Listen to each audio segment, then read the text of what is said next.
Bonjour à tous, merci beaucoup d'être là et de passer cette heure avant déjeuner. On va essayer de vous intéresser et de donner des points de vue contrastés sur une question d'actualité et pourtant qui a l'air un peu banale. Transformation et réglementation, même combat. Pourquoi? Parce que depuis quelques années, il s'était formé un espèce de consensus européen sur le fait que pour assurer des normes de qualité écologique et sociale en Europe, pour inciter les entreprises à intégrer des enjeux d'intérêt général, notamment de transition écologique et sociale au cœur de leur activité, mais aussi pour créer, développer de nouvelles filières d'avenir, notamment sur ces grandes transitions qui, quoi qu'on en dise, nous devons affronter, il y avait un socle qui pouvait être constitué par une réglementation et un enjeu de transparence européenne porté par l'Europe et qui pourrait même, peut-être, s'imposer au fur et à mesure au monde. Ces derniers mois, ce consensus a été énormément remis en question par les décideurs économiques et par des décideurs politiques. Et donc, tous les travaux qui avaient été faits ces 5 dernières années, notamment symbolisés par le Green Deal en Europe, se sont vus énormément contestés. Contestés en Europe, et puis on assiste même en France à des reculs. Je passe l'actualité sur les néonicotinoïdes. Oh là là, j'arrive jamais à ce mot. Mais enfin bon, vous voyez de quoi je veux parler. Et donc, un certain consensus qui se délite, non pas sur l'objectif, et on voit que évidemment dans les citoyens, ce qu'on appelle le backlash, donc le recul sur les enjeux de transition écologique et sociale est extrêmement faible finalement sur l'objectif qu'on doit atteindre, sur les grands enjeux, voire sur les changements que nous devons faire. Et même dans les milieux politiques, économiques, il n'y a pas de dissensus sur le fait qu'il faut arriver à réussir de grandes transformations. Mais par contre, il y a une controverse aujourd'hui sur le moyen. Et donc sur le fait que la réglementation et la transparence liées aux réglementations et au fait de demander plus d'engagements écologiques et sociaux et plus de transparence sur ces engagements à toutes les entreprises pour en faire finalement des vrais alliés de la transition, ne serait pas obligatoirement une bonne méthode. Et donc c'est de ça dont on a voulu parler aujourd'hui parce que ça a été au cœur de l'actualité, notamment sur, et ça l'est en ce moment, sur les réglementations, notamment CSRD et CS3D, donc peut-être on pourra y revenir, donc de rapports de durabilité des entreprises. Mais encore une fois, ça s'incarne dans pas mal de sujets, et notamment sur le Clean Industrial Deal et sur l'économie circulaire en France. Pour ça, j'ai la chance d'accueillir 4 acteurs qui ont des regards différents. Donc Bettina Laville, qui est la vice-présidente de la plateforme RSE, qui est historiquement engagée sur ces sujets, une des meilleures experts de ces sujets. Alexandra Delahousse, qui au sein de la banque en ligne Conto dirige les affaires publiques, les affaires juridiques, mais aussi la transformation ESG. Stéphane Marchal, qui est partenaire du cabinet Juliette Sterwen, qui est très expert aussi connaisseur de ces questions. Et Laurent Moisson, qui a fondé les Forces françaises de l'industrie, qui est un réseau principalement de PME et d'ETI, on va dire industriel, mais il présentera ça mieux que moi. Et donc je commence avec ma première question, à toi Alexandra en premier lieu. Finalement, est-ce que la transition dans les entreprises, pour vous, dans le débat qui a lieu aujourd'hui, est-ce qu'elle doit être poussée, soutenue par la réglementation? Est-ce que c'est un préalable essentiel? Merci Caroline. Donc effectivement, je suis un peu biaisée parce que initialement, je suis directrice juridique, donc évidemment très attachée à la réglementation. Et aujourd'hui, je coordonne aussi les efforts de transformation en matière de RSE chez Conto. Et ce que j'ai constaté, donc Conto est une entreprise assez récente, on a moins de 10 ans d'existence et 1500 salariés. Et la RSE au début était effectivement quelque chose de peu développé. Et grâce à la réglementation et grâce au fait qu'on ait adossé la RSE au département juridique, on a réussi à véritablement accélérer sur le plan de notre transformation RSE. Quelques exemples très concrets, et la CSRD est un très bon exemple. Avec l'arrivée de la CSRD, et même si l'entrée en vigueur a été reportée pour nous, on a réussi à mobiliser l'ensemble du COMEX sur le sujet alors que ce n'était pas le cas avant. On a réussi à développer ou à obtenir un budget supplémentaire et à recruter une équipe pour pouvoir réaliser ces efforts de transformation et à mettre en place une vraie task force de project management qui s'est occupée de la CSRD.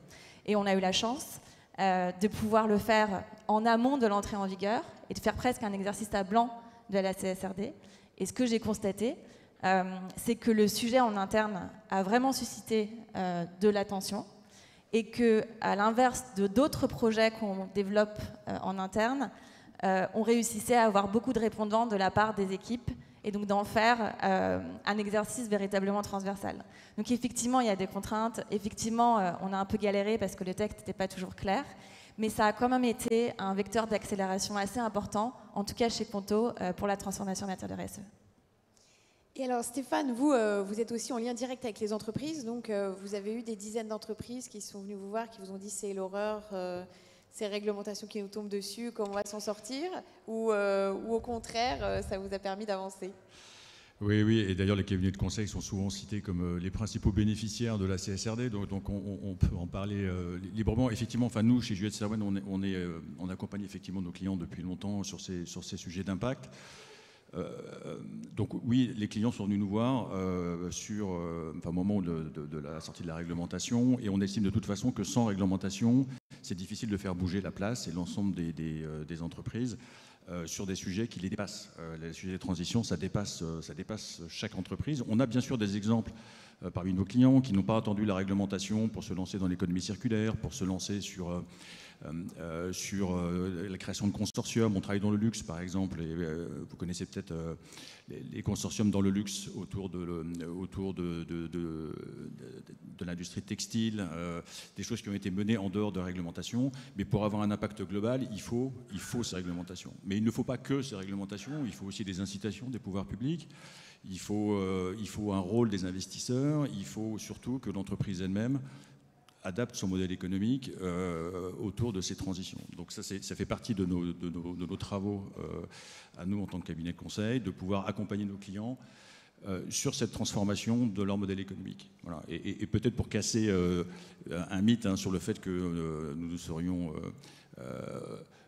développé beaucoup sur la CSRD. La CSRD, c'est vraiment très mineur dans nos activités aujourd'hui en termes de chiffre d'affaires. C'est à peine 1 ou 2% de notre activité l'année dernière.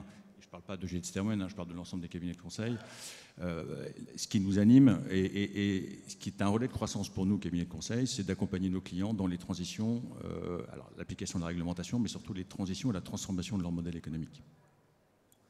Ok, alors un avis plutôt contrasté, donc c'est utile mais pas suffisant. Alors Laurent, toi tu es en lien avec ces entrepreneurs industriels qui, nombreux, ont remis en cause finalement les enjeux de cette réglementation, comme peut-être un surcroît de bureaucratie plutôt qu'un vrai engagement à la transition. Est-ce que tu peux nous dire en quelques mots, est-ce que tu penses que c'est nécessaire une réglementation comme ça pour que les entreprises puissent se transformer? Bonjour. Alors, nécessaire, c'est évident que des transitions comme la transition, enfin toutes les transitions écologiques génèrent peu de productivité. Donc, il faut les inciter ou les obliger. Ça ne viendra pas seul, ou alors ça viendra par, on va dire, une demande des clients qui, sensibilisés à quelque chose, vont dire « moi je veux quelque chose d'éthique sur tel et tel critère ». Et à ce moment-là, la réglementation doit s'assurer que les promesses des entreprises sont réelles. Donc il faut s'assurer qu'il n'y a pas de greenwashing ou de choses comme ça. Bon. Une fois qu'on a dit ça, il peut y avoir des excès. Une réglementation, c'est comme tout. Quand il n'y en a pas, c'est la jungle. Quand il y en a trop, on a réussi à étouffer le marché. Voilà. Donc c'est ce qui est ressenti par un certain nombre d'industriels en ce moment, et qui font que, j'allais dire, les nouveaux secteurs d'avenir dont tu parlais tout à l'heure, pour l'instant, ce qu'ils ressentent, c'est surtout le chômage. C'est-à-dire qu'effectivement, même quand c'est excessif, quand vous avez une usine qui ne s'ouvre pas ou qui se ferme, vous avez 0 émission. Techniquement, c'est vrai. Maintenant, est-ce qu'il n'y a pas des impacts négatifs sur autre chose? Et ensuite, est-ce que ça n'a pas un impact sur l'opinion publique elle-même? Quand on va trop loin dans quelque chose et que la contrainte devient trop évidente et que les gens finissent par dire « à quoi bon ?» Si c'est simplement un énervement passager, ça va. Quand vous commencez à dire finalement c'est pour ça que l'usine va fermer, ou alors qu'elle va mettre 2 ans de plus à sortir, donc moi mon chômage il va durer plus, etc., vous le voyez dans les urnes. Donc c'est là où il faut faire très attention sur le but et la manière. Le but, je pense que tout le monde est d'accord, tu l'as dit, voilà. Ensuite, il y a des entreprises qui sont capables d'aller plus vite que d'autres. Il y en a d'autres, par contre, voilà, c'est plus difficile. Donc je pense qu'on arrive au moment où ce débat est posé, et il est posé, tu parlais de consensus tout à l'heure, le consensus, si tu veux, moi pour fréquenter des industriels depuis longtemps, il n'était pas réel. On avait l'impression que tout le monde était d'accord, mais tu prends dans l'automobile, tout le monde gueulait depuis longtemps. Voilà. Simplement, on ne les écoutait pas, ou alors on les a regardés de très haut. Maintenant que ça arrive, c'est-à-dire que les gens ne comprenaient pas que additionner les pavés de vertu, ça se terminait par la fermeture d'usine. Voilà. Donc, il faut de la réglementation, il faut bien la doser, donc il faut des gens qui dialoguent, il faut chercher du consensus plutôt qu'imposer, et tout ça dans un contexte qui n'est pas facile, parce qu'on a deux mauvaises conseillères. La première, c'est la peur. Or, on a peur du réchauffement climatique. Et la peur est mauvaise conseillère. Donc, c'est difficile de dire, attendez, il y en a qui disent qu'il faut aller encore plus vite, et puis déjà que les mecs ne suivent pas, mais alors on va encore accélérer. C'est pas forcément très bon. Et deuxièmement, il y a l'arrogance. Et ça aussi, c'est très difficile parce qu'on est français. Voilà. Et les Français ont une tendance naturelle, culturelle, à l'arrogance. Donc il faut faire attention à ne pas prendre les gens qui disent « j'y arrive pas » pour des gens qui sont systématiquement de mauvaise volonté. Et il faut faire aussi attention à, parce qu'on a une angoisse légitime, à ne pas confondre vitesse et précipitation. Voilà. Merci beaucoup. Alors du coup, je rebondis avec Bettina, vous avez entendu Laurent. Est-ce que finalement le recul qu'il y a là en ce moment sur le fait que la réglementation pourrait être une bonne base de la transformation, un soutien, est-ce que ce n'est pas une question de comment ça a été fait? Est-ce que vous pensez qu'on peut faire autrement pour que ça soit plus acceptable? Merci, bonjour à tous. Alors, plusieurs choses. N'attendez pas de moi, parce qu'à part d'être plateforme RSE, j'ai été toute ma carrière conseiller d'État, donc je me vois assez mal, si vous voulez, vous faire une attaque de la réglementation, parce que là, il y aurait un sujet. Deuxièmement, moi j'ai eu la chance, en 2000, d'écrire cette partie-là et de veiller à ce qu'elle soit votée de ce qu'on appelait la loi NRE, et donc, en l'occurrence, le début, en fait, de tout ce qui a été réglementation, qu'on appelle CSRD, mais enfin, qu'on appelle maintenant Impact, mais enfin, en clair, qui était le développement durable dans les entreprises, c'est-à-dire les fameux 3 piliers. Alors, bien entendu, à cette époque, c'était facultatif. Et première observation, je constate que les entreprises, au fil des années, ont demandé qu'il y ait des cadres qui ne soient plus facultatifs. Ça a été le tournant de Johannesburg, ça a été le Grenelle de l'environnement, ça a été la première directive européenne, tout simplement parce que la compétitivité, justement, était en Europe faussée, puisqu'il y avait des gens qui avaient des engagements finalement assez libre et qui du coup avait une tentation de greenwashing en fait au début, c'est plus le cas maintenant parce que c'est encadré, et d'autres non. Donc c'est un peu plus compliqué que réglementation ou pas réglementation. Deuxième observation, la CSRD et puis toutes les autres directives en ce moment ont été acceptées, beaucoup plus, monsieur, que vous ne le dites. Par les grandes entreprises en tout cas. Et là, je pense qu'il faut reconnaître qu'il y a une différence entre les grandes entreprises, les grandes PME et les toutes petites entreprises. Effectivement, demander, mais de toute façon, ce n'était pas le cas à la CSRD, en tout cas pas tout de suite, demander les mêmes obligations pour une petite entreprise de 10 personnes, voire moins, ou une multinationale, c'est effectivement, il faut moduler, mais la CSRD modulait de toute façon. Bon. En fait, l'idée de la CSRD et du Green Deal, c'était à partir des entreprises engagées. Parce qu'aujourd'hui, toutes les grandes entreprises vous disent, oui, on a beaucoup investi sur la CSRD, oui, on a approfondi du sujet, mais avec la réglementation, on le faisait déjà. Et aujourd'hui, toutes les grandes entreprises vous disent, quelle que soit la diminution des obligations, ça on verra après avec l'ensemble des fameux points et la réforme de l'EFRAG, etc. Mais quelle que soit, en l'occurrence, les nouvelles réglementations, qui va forcément être une réglementation plus souple, on continue, parce qu'on a fait l'investissement, on est engagé, les investisseurs nous le demandent, on a aussi, en fait, vu que ça nous rapportait beaucoup de choses. Qu'est-ce que ça nous rapporte? Ça nous rapporte des cohésions dans les équipes. Ça nous rapporte aussi de tirer quelques filiales qu'on a à l'étranger vers des standards plus importants, etc., etc. Donc ça, il faut bien le voir. En revanche, ce n'est pas le cas des petites entreprises.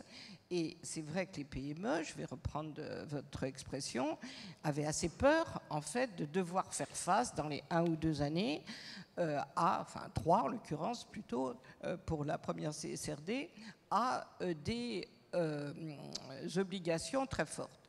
Pourquoi elles avaient peur?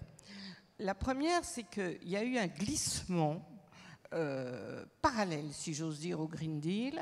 Alors je ne sais pas si c'est la faute des grands cabinets ou pas. Ils ont quand même un petit peu honnêtement calqué l'extra-financier sur le financier. Hein, on peut être d'accord là-dessus. Bon. Alors, les grands cabinets ont quand même beaucoup pesé sur faire de la comptabilité extra-financière comme financière. Ça, du coup, ça a multiplié les points et c'est vrai que c'est assez affolant pour les petites entreprises. Deuxième observation, elles avaient peur parce qu'elles ne sont pas du tout habituées. Mais que font les grandes fédérations? Que fait le MEDEF? Que font les PME? Moi, je les ai toutes vues à la plateforme RSE, arriver en disant « Mon Dieu, quelle horreur, on n'est pas d'accord ». Première observation, il y a 2 ans, ils ne nous disaient pas ça. C'est absolument extraordinaire. On a fait un rapport sur la CSRD dans la plateforme RSE il y a 3 ans. Tout le monde s'intéressait, trouvait ça très bien. Maintenant, c'est complètement affolant. Pourquoi? Là, vous l'avez dit. Parce que la conjoncture économique a changé. Et que du coup, enfin, premièrement, la conjoncture a changé. Deuxièmement, vous avez quand même quelque chose d'extrêmement important qui a totalement fait exploser le mouvement, c'est le rapport Draghi. Mais le rapport Draghi, il ne dit pas non à la CSRD. Il dit très exactement, il y a 2 piliers du progrès de l'Europe, il y a décarbonation et compétitivité. Décarbonation, c'est quand même, allez, un grand tiers de la CSRD, donc voilà. Mais il y a aussi autre chose, alors qu'a fini d'achever le bébé, si j'ose dire, c'est M. Trump, alors qui brusquement a totalement popularisé l'idée que la réglementation, ça servait à rien et qu'on était infiniment plus compétitif sans réglementation. Or, la force de l'Europe, c'est non pas les normes, mais c'est la règle de droit. Et on confond abus de normes et règles de droit. Si on ne continue pas, nous en Europe, je ne sais pas ce que dira Stéphane Séjourné tout à l'heure, mais si on ne continue pas, si on ne promeut pas ces droits, là, je peux vous dire qu'on aura non seulement une perte de compétitivité et d'existence. Et dernière petite chose, monsieur, je ne suis quand même pas sûre que la crise de l'automobile ne vienne pas plutôt de la Chine que de la CSRD. Alors, je ne répondais pas sur la CSRD, mais sur la réglementation. Et je peux vous dire que si on dit qu'en 2035, il n'y a plus le droit de faire des moteurs thermiques, ça s'appelle une réglementation. Voilà. Donc, la CSRD, c'est quoi? C'est une réglementation de plus. Pourquoi on fait ça? Pourquoi on empêche les modèles thermiques? Ah non, mais ça, tout le monde a bien compris. Hein. Oui. Tout le monde a bien compris. Voilà. Après, si vous voulez, c'est ce que je disais tout à l'heure. Une réglementation, en fait, le sujet n'est pas la réglementation, c'est la planification. Quand on planifie, comme le fait la Chine, je ne sais pas si vous avez lu les Échos tout à l'heure, la Chine, pour la première fois, va avoir, hors Covid, des émissions de CO2 pour produire son énergie qui stagnent, moins 1%. Pourquoi? Parce qu'ils ont investi massivement dans les énergies renouvelables. Bon. Mais c'est passé par la création de je ne sais combien de centrales à charbon, de machin. Donc eux, ils se sont fait un truc qui est de dire on va continuer à augmenter les émissions jusqu'à tel moment. À ce moment-là, les technos sont prêtes, on commence à faire ça. Nous, on ne s'est pas posé cette question-là. On s'est dit il ne faut pas parce que c'est mal. Parce qu'il y a urgence, parce qu'il y a tout ça. Tout le monde est d'accord. Tout le monde est d'accord. Maintenant, ce point-là, quand vous dites qu'il y a deux forces en Europe, il y a effectivement le droit, il y a tout ça, évidemment, personne n'en disconvient. Et ensuite, il y a la performance économique, on va dire, puisqu'à la fin, il faut vendre des produits et il faut qu'il y ait un rapport qualité-prix qui soit suffisant pour que les clients disent oui. Parce que, si vous voulez, il n'y a pas que des électeurs et des gens qui donnent leur opinion, il y a aussi des clients. Et nous sommes tous des menteurs de bonne foi. Hein, c'est-à-dire qu'entre déclarer qu'on est tous pro-Made in France, pro-machin et truc, et puis après, dans les rayons du supermarché, acheter le bon truc, on voit bien qu'il y a une petite nuance. Voilà. Donc, c'est ça le sujet. C'est pas tellement de dire il ne faut pas. C'est dire peut-on trouver quelque chose de plus simple, de plus progressif, qui fait moins peur. Et pour finir sur votre point sur pourquoi est-ce que les gens disaient il y a 3 ans c'est super et que maintenant ils sont tous là en train de dire c'est une horreur. Moi j'ai fait la recherche en histoire, j'ai beaucoup regardé les phénomènes comme ça de normes, de morale, etc. Bon. Une idéologie, c'est compliqué à combattre quand elle est belle, généralement c'est comme ça, hein, c'est qu'elle promet un monde meilleur, jusqu'à un point. Parce que sinon vous passez pour le réac de base, c'est compliqué de dire ouais, ça n'a pas marché votre truc. C'est quand ça fait la démonstration de son incompétence. C'est-à-dire quand on voit les effets pervers du truc. Et là, vous avez tout un tas de gens qui disent ouais, « je vous l'avais dit ». Ils ne l'avaient pas dit. Pardon, excusez-moi, mais je ne prends pas la parole, mais je voudrais savoir, quand on a eu le temps de voir les effets pervers, puisque c'est la première année d'application. Je ne parle pas de la CSRD, encore une fois, je parle de la régulation. Alors, c'est très bien, vous lancez parfaitement le sujet, je vous ai laissé un petit peu, bien sûr. Mais la question, effectivement, qui se pose, c'est à quel point ça apporte ou pas de la compétitivité. Et est-ce que c'est un frein de compétitivité ou est-ce que c'est un accélérateur? Et ça, c'est vraiment la question clé aujourd'hui. Vous qui êtes en lien avec beaucoup d'entreprises et qui devez en parler avec eux régulièrement, qu'est-ce qu'elles vous en disent? Est-ce qu'elles vous ont dit ça me fait dépenser plein d'argent ou potentiellement ça va m'en faire gagner? C'est exactement je dirais le point de la discussion qu'il vient d'avoir entre le temps long et le temps court. Sur le temps court, on a du mal à trouver tous, dans quel que soit notre secteur d'activité, comment ces réglementations viendraient être des accélérateurs de compétitivité. On cherche sur les coûts. Finalement, combien ça coûte de se mettre en conformité à la CSRD? Quand on regarde la réalité des coûts, c'est pas très élevé. Pas très élevé. Pour une entreprise du SBF 120, on parle de 1 million à 2 millions d'euros. Quand vous avez 15 milliards de base de coûts en moyenne, ça ne représente rien pour une grande entreprise.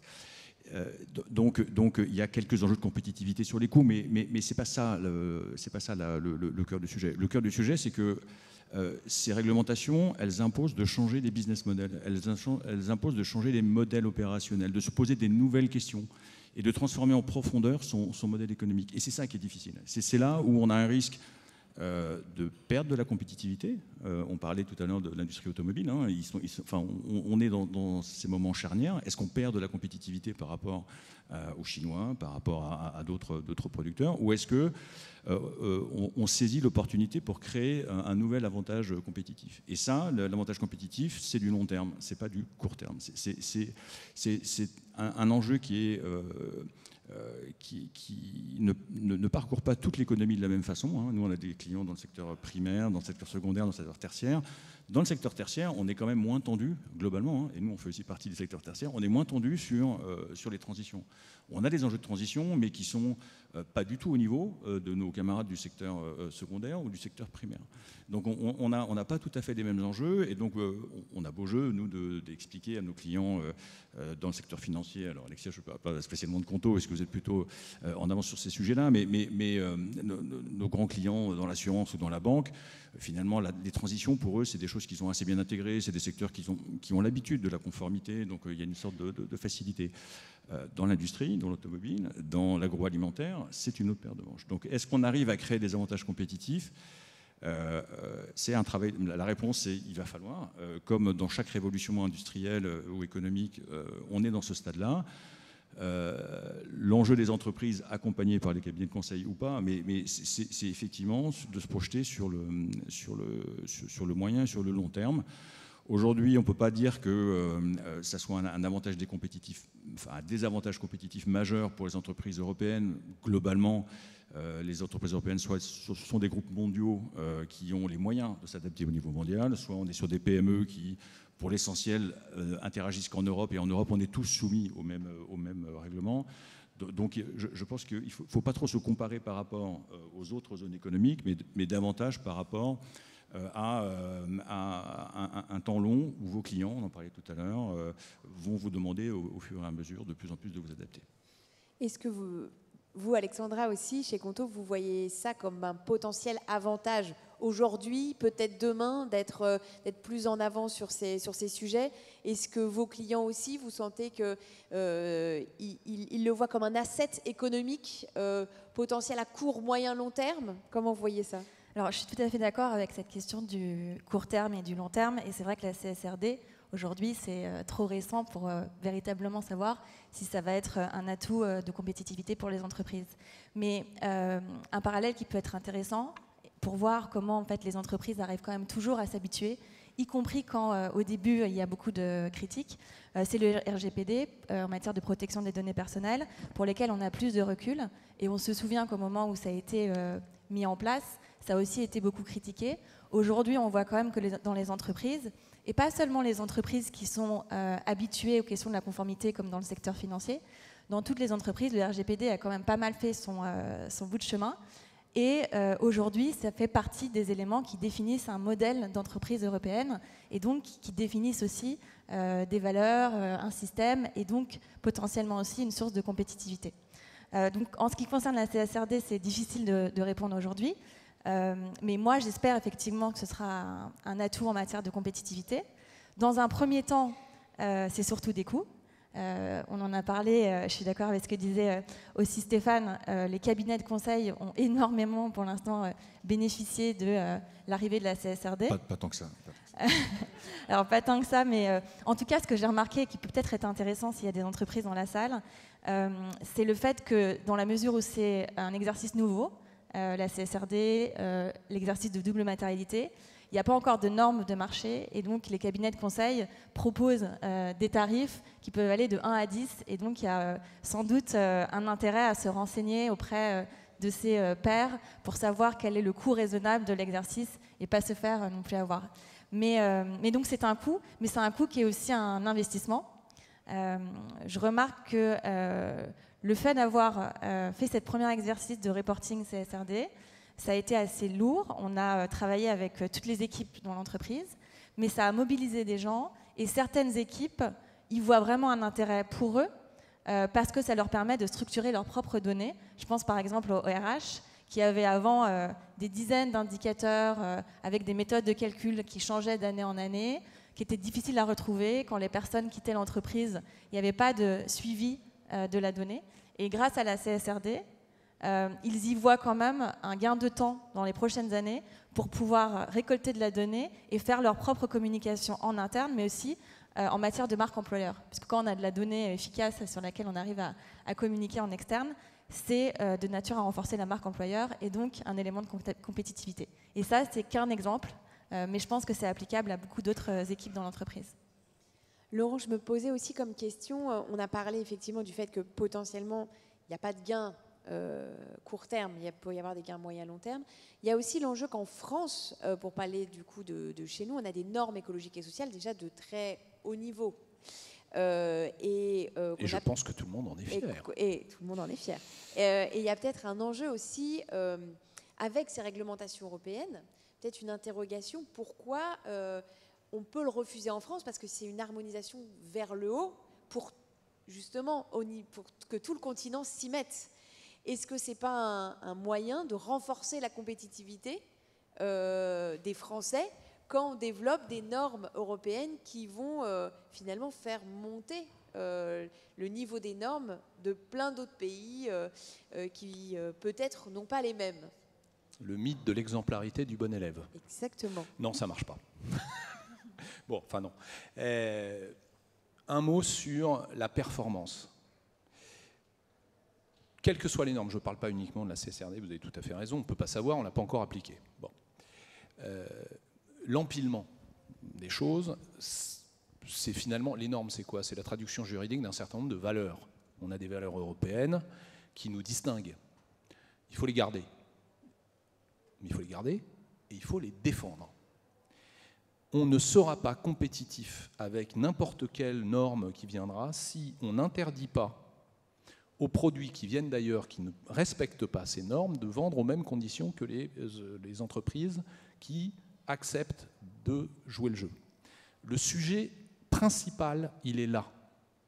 On pourrait se dire, on va encore plus loin. Si on interdit aux gens de rentrer, à ce moment-là, vous êtes entre vous, vous avez des gens qui disent, bon, je vais peut-être payer un peu plus cher, j'aurais peut-être pas le droit d'acheter certaines choses, j'aurais pas le droit de produire comme ci ou comme ça, mais quelque part, c'est les conditions concurrentielles. Si vous mettez ça, en fait, c'est là où en Europe on est un peu schizophrène. On a d'un côté un côté très, je suis d'accord avec vous, règles de droit, normatifs, etc., autour de valeurs, très bien. Et à côté de ça, on a une idéologie très libérale de la Commission européenne qui va faire que je vais demander à des agriculteurs de produire vachement mieux parce qu'il faut respecter l'environnement, il y a des sujets de santé, il y a des sujets, bon, etc. Et à côté de ça, comme ça fait que parfois ça donne des produits un peu chers, hein, je ne sais pas si vous avez acheté des fraises, mais vous voyez tout de suite la différence entre de provenance. Après, comme c'est trop cher et que vous comprenez, le gouvernement est pour un pouvoir d'achat des Français qui progresse forever, on va faire rentrer des produits issus de fermes-usines brésiliennes qui ont déforesté comme des dingues pour mettre j'allais dire, des fermes de 150 000 bovins, etc. Donc, vous voyez, c'est ça le sujet. Le sujet, il est que l'harmonisation, dans un monde post-révolution des transports et post-révolution numérique, la régionalité n'est plus ni la France ni l'Europe, c'est le monde.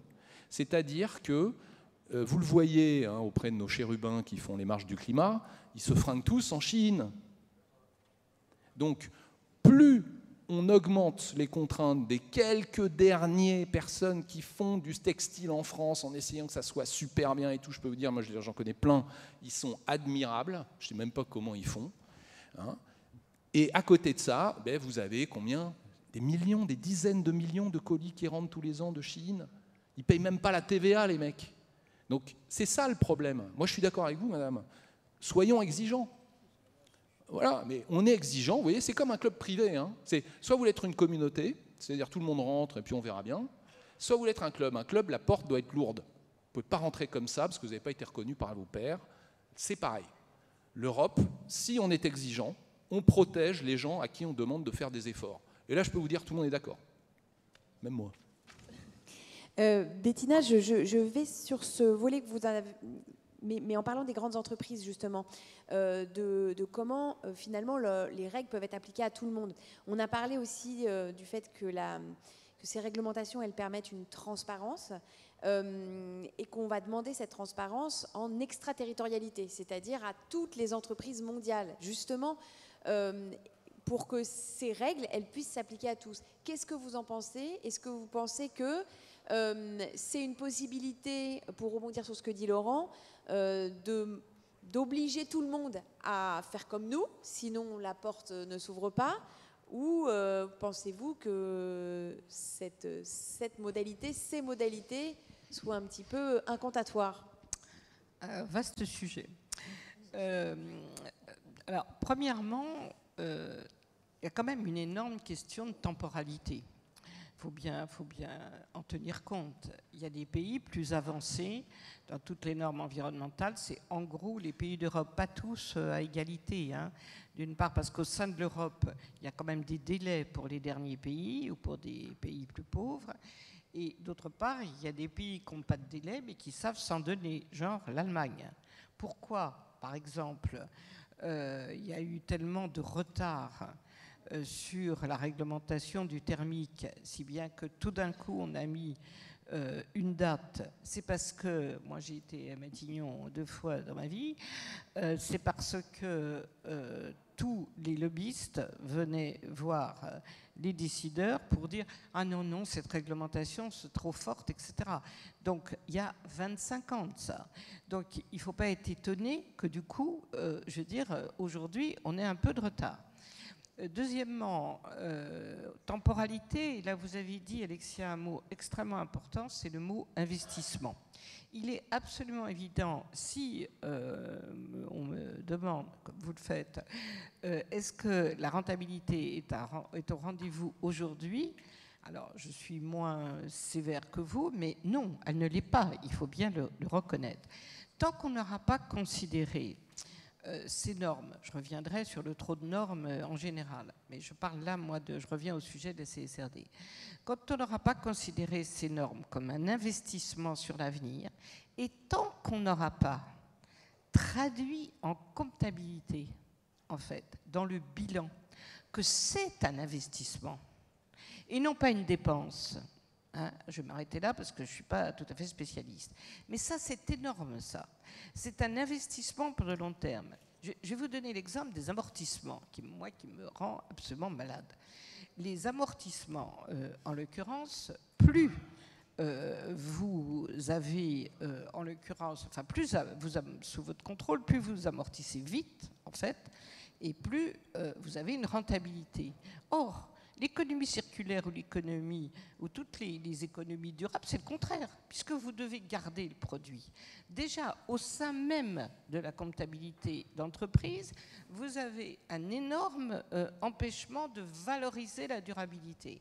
Et d'ailleurs, c'est pour ça qu'il y a des travaux extrêmement intéressants qui passent de l'extra-financier à une comptabilité nouvelle, en l'occurrence, qui est totalement intégrée à la comptabilité et qui permettrait d'avoir des bilans bien plus satisfaisants, bien plus attractifs pour les investisseurs, pour les entreprises durables. Donc ça, c'est la première chose.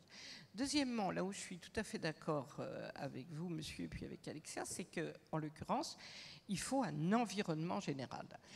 Si vous avez tout d'un coup des normes sévères et puis en fait une entrée aux frontières qui n'est pas réglementée, où tous les produits faits en dehors de nos normes passent, et donc le client, surtout en période de, je ne vais pas dire récession parce que je vais me fâcher avec quelques-uns, mais enfin un peu, hein, en période de récession économique, bah, effectivement, le client, le consommateur, il achète moins cher.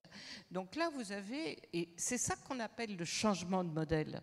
Mais il faut bien commencer par quelque chose, c'est ça le problème, je veux dire. Aujourd'hui, par exemple, alors vous pouvez vous dire, ah bah tiens, c'est formidable, Trump, même s'il revient sur ses espoirs, ses fantasmes, c'est tout ce qu'on veut, est en train de hausser les droits de douane. Moi, Europe, je vais les hausser beaucoup, puisque moi, je suis bien meilleur en matière environnementale, et c'est vrai. Bon.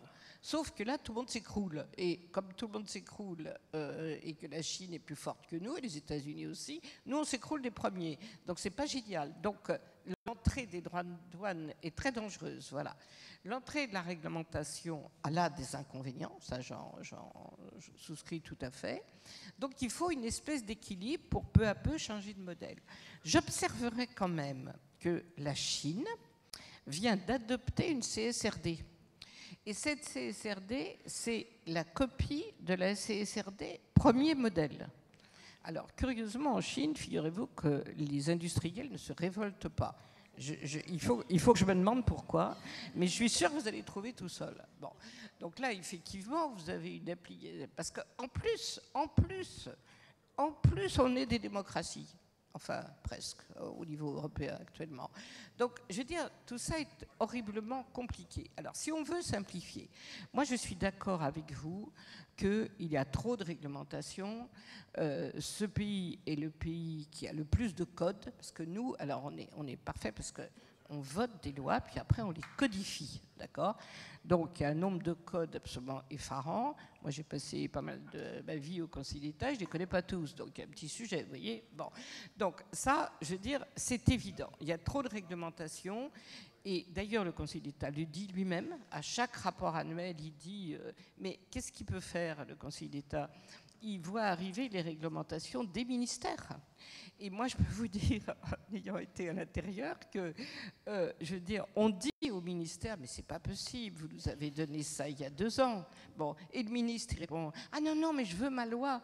Parce qu'en France, quand vous n'avez pas une loi de votre propre nom, vous êtes absolument fichu. Vous n'existez pas. Donc, il faut marquer avec une loi. Bon.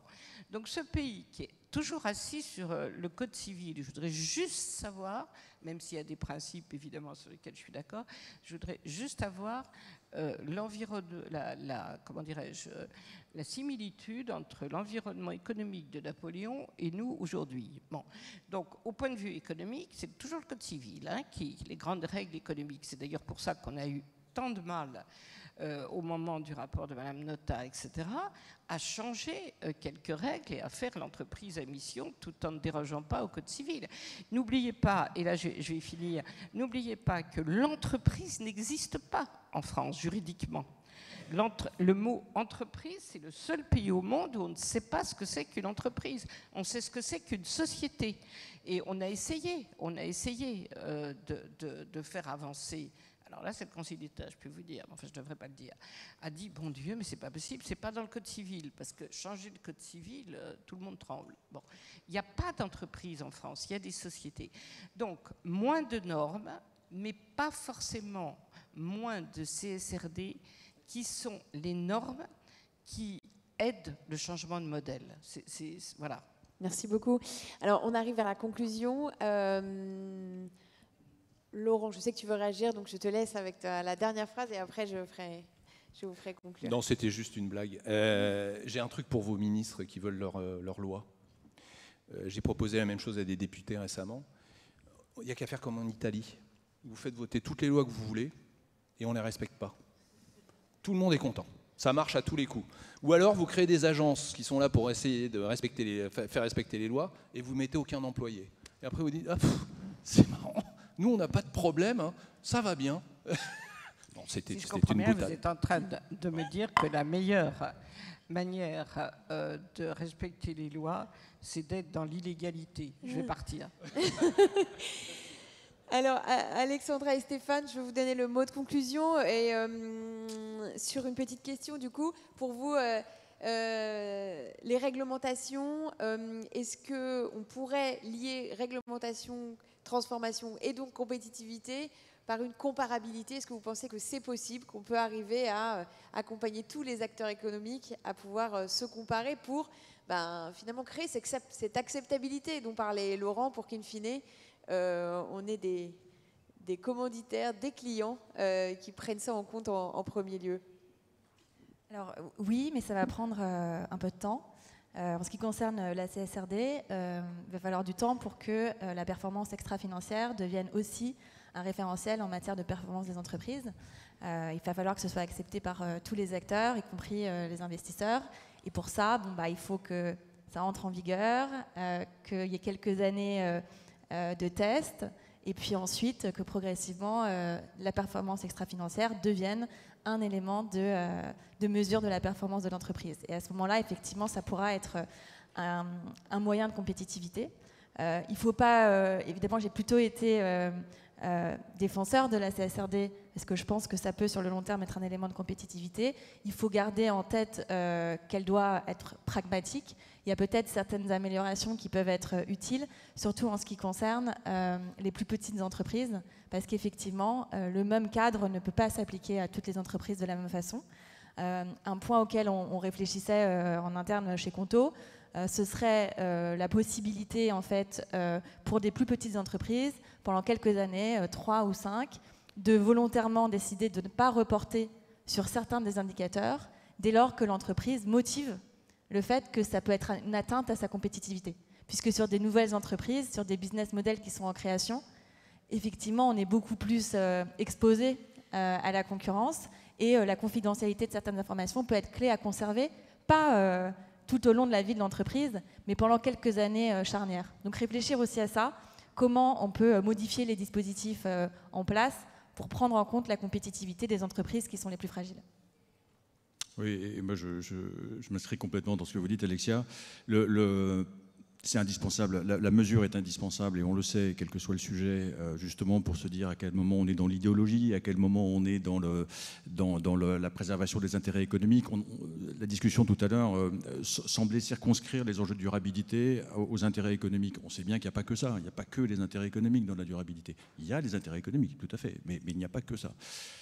Nous, on est face à des clients les plus investis dans la transition, qui sont déprimés. Omnibus, ça les a déprimés complètement.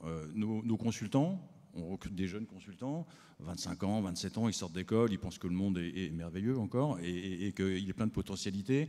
Tout d'un coup, on leur dit que l'Omnibus, la CSRD s'arrête. Ils sont déprimés également. Finalement, quel sens donner à leur engagement professionnel qui commence ? On a l'habitude de leur dire, et vous allez voir, on prend du recul, on parlait tout à l'heure de comptabilité financière. La comptabilité financière, elle est née, ceux qui connaissent, qui ont un peu de culture comptable, à la fin du XVe siècle. Comptabilité en partie double. Il a fallu attendre 1807 en France pour que la comptabilité devienne obligatoire. Et encore, c'était comme la NFRD, c'est-à-dire que c'était obligatoire, mais chacun reportait comme il voulait. 300 ans.